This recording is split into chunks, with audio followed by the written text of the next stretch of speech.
Get a little fly here. Okay, we are live. So tell us your name, please. Filip Sepelowski, David Sepelowski. Where are you from? Poland originally. You know I have Polish blood. My grandmother's Polish. Oh yeah. Yeah, I'm I just think saying. That's why we have an instant connection. Yeah. And you, what's your name? Sepelowski. And how old are you? I'm 9 years old. Yeah, you're tall and beautiful. Stay away from those boys, okay? You're not having any of it. And this. This is Ella. Ella, right? How old are you? Ella is 17 months. She's gonna be 17 months, right? 17. 17 Okay. months. All right. Well, this is actually a very sad story. So do you want to start? Yes. Okay, go ahead. So this is a story about our son Filip. He was our second born, and he was diagnosed with pediatric brain cancer known as ependymoma at the age of 4 months. And so our story is a little bit different because usually with the vaccine injury, you can pinpoint exactly to what day it was, what vaccine it was, what visit. So it's easier to kind of have a correlation. In our case, cancer usually develops silently inside your body and you don't know for a very long time. But since he was diagnosed at 4 months, it makes me think that it should have started in the womb. So when I was pregnant, and when we got to the hospital, he only had 1 day of events that kind of worried us. We took him to local ER, and then from there they flew us to the children's hospital because he was in such an advanced stage already. The doctor, neurosurgery doctor, the first doctor that I saw, he told me, because I wanted to know why this happened to our boy. He was so good, like we didn't see any signs, and he told us sometimes it just happens, nothing that we did, just a bad luck. So we were disappointed because this is like taking the power away from you, that you have no control over it. Just some kids die, or some kids develop certain diseases, and that's it. But we were not buying it, and we started our own research. We were following the conventional medicine. We did chemo, radiation, everything. Whatever they told us, we did. But we were also looking into other sources. And I was reading, the first book that I read was The Truth About Cancer by Ty Bollinger. And from there, I went to the other books, and somehow we came across The Truth About Vaccines, which we were not interested in, but since we love the Truth About Cancer series, we were like, well, why not watch the Truth About Vaccines? What's in the vaccines? Right. So we watched the series, and I think what struck me the most was the SIDS, because I would never believe that SIDS happens from a vaccine, and we were just dumbfounded. We were like, wow, some kids just die, or it's a bad luck. Some kids just develop those. They've been injured, and there's nothing you did. So this resonates with me because I was like, this is exactly what they told us. Some kids just get those diseases. But at the same time, I mean, you took the flu vaccine, and that's what I'm trying to go to. I was trying to go through the pregnancy. What did I do? We don't do drugs. We don't smoke. We don't drink. We try to live like a healthy life.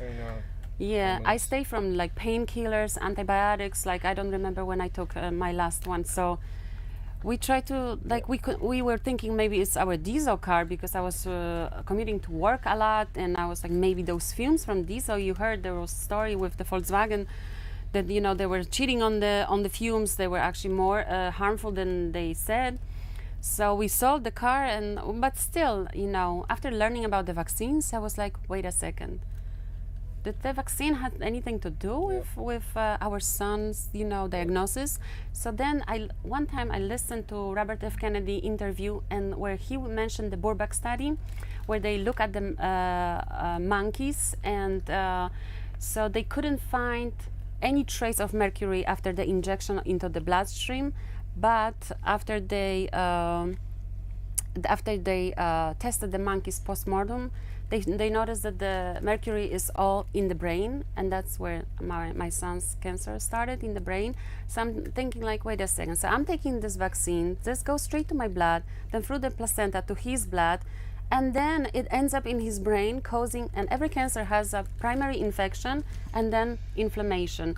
So if this caused the infection and then inflammation. And we also tried different ways of helping him out. We tried vitamin C, intravenous vitamin C. Can you imagine, with like a 2-year-old? Like he was very brave for going throughout all the treatments, but we did hyperbaric, we did keto diet, all the supplements, everything that we can throw at him, we were doing with him, but we could not reverse the, But in our case, I mean, my wife, she was at work and was conveniently, they were giving flu shots at her job location. And usually she doesn't get vaccines. Yeah, I didn't take with her. And at that stage that the baby was in, we think that maybe the neurotoxin passed through her body and it got to him. Maybe his nervous system was just developing. I was around 4 or 5 months pregnant. So if, so many people take those flu vaccines, and someone can say like, oh, just blame it on anything, like blame it on vaccines. But I'm not looking like, I just want to know why. This is not going to return our son back, but I just would like to know why this happened, and if I can advise other mothers to like think twice. And I actually have a when people were telling me, just do your research, especially with Filip when I was pregnant, I had some strangers even, asking me about vaccines, which was out of ordinary. I didn't have that before, but they were asking me like, oh, are you planning to vaccinate? Do you know that hepatitis B, that disease doesn't affect kids, like, it doesn't affect most of the kids. It's a sexually transmitted disease. But so I found it strange, and the people were telling me, just do your research. So I found it offending, do your research. Like, what do you mean do your research? Are you implying that I don't know something? Maybe it's a culture thing that, I just didn't like that phrase.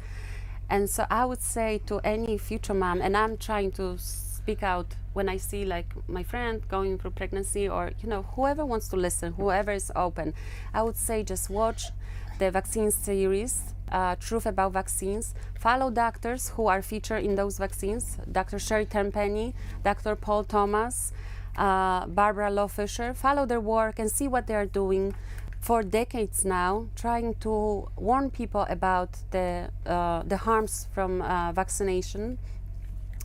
And I would read Brian Hooker book and Robert F. Kennedy, Vax and Unvax, and Turtles All the Way Back. I'm actually on my last chapter, and then Turtles all the way down. Turtles all the way down. That's right. They go all the way down.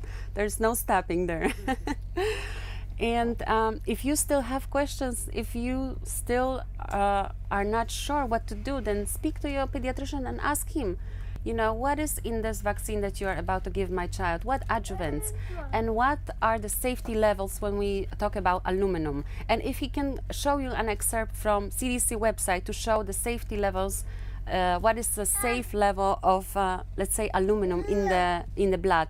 And even if we can talk about safety when it comes to the heavy metals, and then ask him how much aluminum is in that shot. So you can compare those two. And I would also ask about the trials that were conducted on those vaccines. What was the placebo? Was it a true saline placebo, neutral placebo, or was it another vaccine which was also done in the same fashion, like Turtles All the Way Down? With Filip, we really learned a lot. Our life changed. We were really following the hospital recommendations. When Ella was born, she doesn't have any vaccination. She doesn't have any K-shot. She didn't have a needle in her body since she was born. Yeah. And she's doing great, and she's not gonna get anything for sure. But No more for you either. no. No, she Well, at was least vaccinated. I'll tell you what, your brother saved you from the Gardasil. Yes, no, we're not going to that pediatrician anymore. We No. found a doctor who is like very open and pro-choice. What would you like to be when you grow up? I would like to be a pilot or a teacher. Nice. What kind of a pilot? The one that travels, like takes like people maybe to Europe, Asia, Alaska, like those places. Yeah, and then you can upgrade mommy and daddy. Yes, you're gonna and fly for free. Remember me? Hi. Yes. Great. That's a great occupation. I would ask you, but I think you're a little young. We'll ask you. in a Yeah, couple she's of years. still undecided. So we're going to put his picture on the bus because we want this story. This is a very important story and it makes Yes. total sense to us. Yes, I wanted to just bring awareness and yeah, to share. And it's hard. I mean, it's only a few years ago, right? It is, painful. yeah. It's He passed He away looks- July 10th, 2021. So just 2 years, a little bit over 2 years, At and home with us, Yeah. not in the hospital. So very Yeah, beautiful. painful, Like I'm sorry it about was, this. but you know, we saw the signs, and we were like, we kind of felt it, like it's coming. And he actually passed away. He was still breathing. I picked him up, and he passed away in my arms, and I could still feel the heartbeat, but didn't see like he wasn't breathing anymore, but the heart was just beat. And then I felt the last beat. Yeah, so I think he just was waiting for me to pick him up, like kind of like mother's intuition. Like now I feel it, like, you know, I have the intuition, and it's like me, like I'm not a doctor, I'm not a scientist, no one, but just, you know, putting into simple way and trying to understand, and we just want an understanding, like. Yeah. Mm. I'm really Stuff. sorry. Thank Yeah. you for you. Yeah, warning people. thank you for giving us this platform. Really appreciate it. Of course, right. We will never forget him because he's going to travel. We're going to put him up there with the other babies. Yeah, thank you. The fight for children's health has hit a turning point, and your support has brought us to this moment. Robert F. Kennedy Jr. pledged to find out what is driving the country's rise in autism. Scientists are scared to ask the question. This is an epidemic, and we need to find the causes, and we need to stop it. Other issues PhD has been pushing for years are finally gaining mainstream traction. The vaccine itself does have profound risk. We are removing pharma members from FDA advisory committees. We are working to change the federal fluoride recommendations. Removing all petroleum-based food dyes. We're going to change things for real this time. This is the moment we've been fighting for. Please give today and help us make the most of this opportunity.